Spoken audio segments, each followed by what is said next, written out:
And welcome back to High School Game Day here on the Missouri Sports Network, where everyone has a home field advantage presented by Great Southern Bank. Labor's Local 663, Doak Propane, Bank of Billings, and Grant Baker Shelter Insurance in Aurora, Missouri.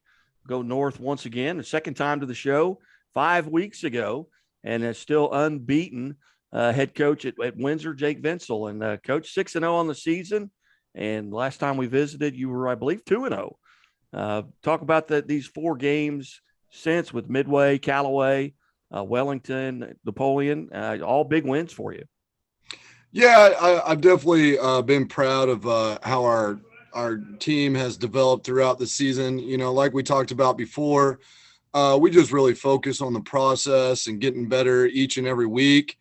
And our guys have definitely done that.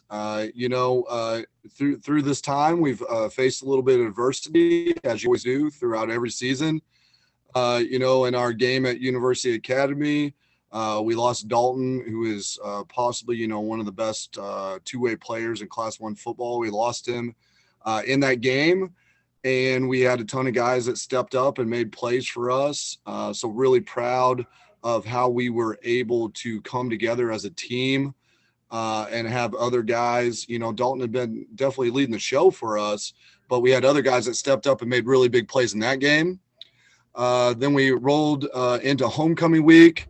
We had a opponent that we were scheduled to play that dropped on Wednesday at 2:00 in the afternoon due to quarantine issues with COVID. So then we sent out a call to South Callaway. They answered that call, agreed to come over and play us. Really good program over there, ton of tradition. We knew that we were going to have a tough challenge in our homecoming game. They were state quarterfinal team last season. And then our guys just did a great job of, accepting that challenge. And in a day and a half to prepare, just went out and played really well, I thought, for 4 quarters, our best 4 quarters of the season so far. So we had a big homecoming win there. Then we entered to the next week, Wellington. We have some quarantine issues of our own. We lost 3 starters of quarantine. We lost another starter, two-way starter to an injury. So we were down 4 starters going into that game. And then we had some guys that just stepped up big time for us. It was something that we knew throughout the week, those issues. And we had a lot of guys that stepped in and started. We had 3 starters on the offensive line that hadn't started a game and all started in that game and played really well for us. So just really proud of how we've been able to develop the depth, not only at the skill position, but also up front on both sides. Now, you mentioned the injury to Dalton Witherspoon, Chevy dealers of the Ozarks Athlete of the Week here 5 weeks ago. What's that status? Is he back? Yeah, he is completely healthy. It was one of those injuries that happened in game up there at University Academy, who's a really good football team, and we were really challenged in that game. They have some great athletes up there. And he was able to come back the following week and play, and he's been 100% since then. So it was just one of those precautionary injuries where you don't want to make it worse. But, he's back fully healthy and playing really good football for us. Now you're about to get on a bus tonight and go to Colt Camp, who's 4-2. Tell us what you know about Colt Camp and what are you going to have to do tonight? This is a big conference game for us, conference rival. Definitely 2 schools that are only 30 minutes away, 2 schools that know each other really well. Anytime that Windsor and Colt Camp are going to play, it's going to be a hard-hitting, physical football game. So we know that. We know they'll be extremely excited to, host the Greyhounds coming to town as a state-ranked team, conference opponent. They have conference championship dreams that they're trying to accomplish as well, just like we are. We talk about every single time that you play in conference, you're playing for a conference championship. So that's what we're doing tonight. We have to match their intensity. Like you said, they're 4-2. I think they have steadily improved throughout the season. They're a younger football team, but I think they're really playing their best football right now. So it's going to be a good challenge for us this evening going over to Colt Camp. Also district seeding points are on the line. We're holding on to that 2 seed right now. Adrian behind us at the 3, and then we have Skyline that, is up at the 1st seed, and, maybe an opportunity to catch them, but, a lot of things would have to go our way as well. At what point do you kind of start looking at that and start thinking, hey, I want that last district game to be at home, or I need to move up a spot. When do coaches typically start looking at that? I mean, we're 2/3 of the way through the season. Right now, you've got 3 games remaining, and you're 6-0, but you're still 5 points behind Skyline because of the number of games where they've played up and gotten the bonus points.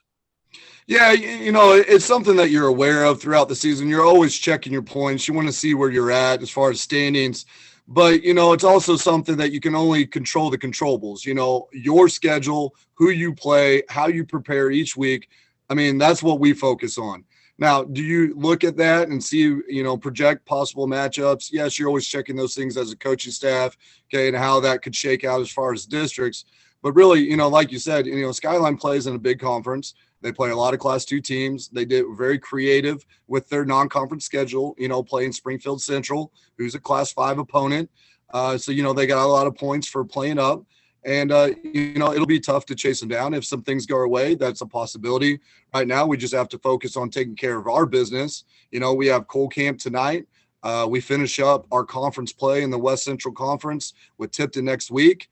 And then we have a big road game to finish week 9. We go up to St. Michael's, private Class 2 school in Kansas City.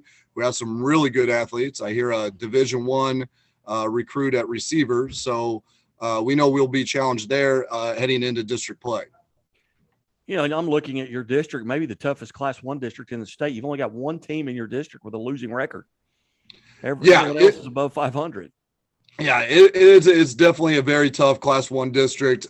We all know that Skyline year in and year out compete at the highest level, especially in the conference that they play in. That prepares them for postseason play. You add Adrian in the mix, who was a Final Four team last year. They return a lot of guys off of that team. You go down the list, the West Central opponents. Now, Lincoln and Cole Camp sitting there, so there's always a chance that you're going to have to play somebody a second time, which is always tough, including Crestridge. So there, there are some really tough matchups in our district, and whoever is fortunate enough to get out of our district, I believe, will be truly tested for playoff football. Coach Vencill, we certainly appreciate you being generous with your time here. I know you got to get on a bus, but good luck tonight, and we hope to catch up with you here in the next couple of weeks, and just keep winning. Keep winning. All right. Well, we appreciate your coverage. Anytime I get to talk about these young men here at Windsor High School and the things that they're accomplishing this season, it's a very special group of young men to coach, and I'm extremely proud of them. So we appreciate your coverage, and go Greyhounds. You bet. Coach Vencill, Jake Vencill from Windsor High School here on Missouri Sports Network. High School Game Day. We'll be back after this.